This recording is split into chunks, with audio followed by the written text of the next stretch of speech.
உடுமலை நகர பாரதிய ஜனதா கட்சி அலுவலகம் திறப்பு விழா. திருப்பூர் தெற்கு மாவட்டம் உடுமலை நகர பாரதிய ஜனதா கட்சி அலுவலகம் திறப்பு விழா நகர தலைவர் பாலகுரு தலைமையில் நடைபெற்றது. தெற்கு மாவட்ட தலைவர் மோகனப்பிரியா சரவணன் கட்சி அலுவலகத்தை திறந்து வைத்து சிறப்புரையாற்றினார். மாநில செயற்குழு உறுப்பினர் ஜோதீஸ்வரி கந்தசாமி, விஜயராகவன் மாநில செயற்குழு உறுப்பினர் ஆகியோர் முன்னிலை வகித்தனர். வடுகநாதன் மாவட்ட பொதுச் செயலாளர் வரவேற்புரை நிகழ்த்தினார்.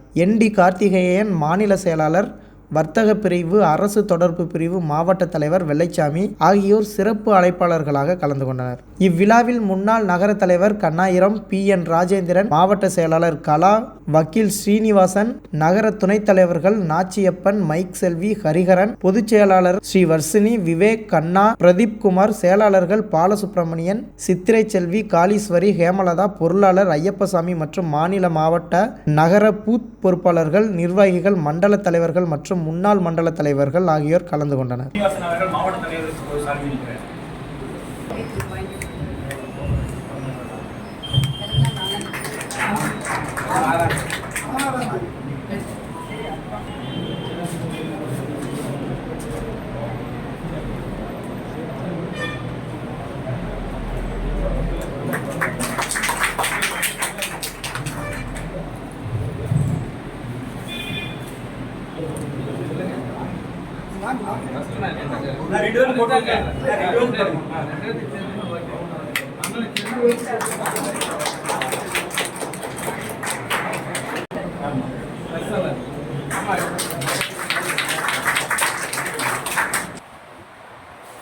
பார்வையாளர், அதாவது அலுவலக பார்வையாளர் ரமேஷ் அவர்களை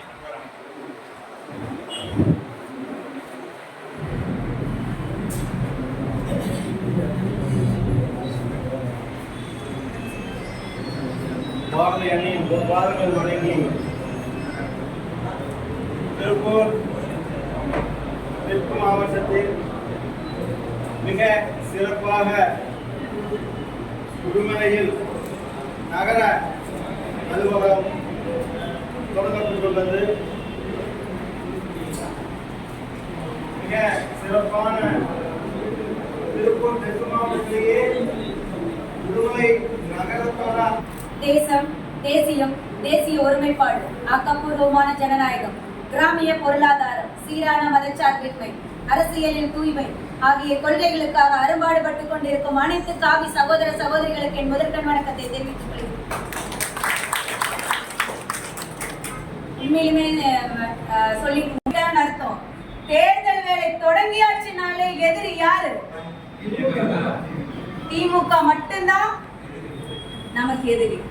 நல்லா ஞாபகம் வச்சுக்கோங்க, நம்மளோட எதிரி யாரு? ஒவ்வொரு தடவையும் தயவு செஞ்சு இங்க இருக்கிற நிர்வாகிகள் யாரா வேணாலும் இருக்கட்டும், அரசியல் என்றாலே அரசியல் நடக்கும். அதை தாண்டி நாம எப்படி இந்த இடத்துல காலூனி நிக்கிறோம், நாம என்ன இலக்குக்காக அரசியலுக்குள்ள வந்திருக்கிறோம், என்ன இலக்குக்காக நாம பாரதிய ஜனதா கட்சியில இருக்கிறோங்கிறத உணர்ந்து அதை ஒரு 5 நிமிஷம் நினைச்சிட்டு தூங்கணும். காலையில எந்திரிக்கிறப்பவும் அதே மாதிரி நம்ம நைட்டு என்ன இலக்க பிக்ஸ் பண்றோமோ அந்த இலக்குக்கு என்ன வேலை செய்யறோம்னு நினைச்சு எந்திரிக்கணும்.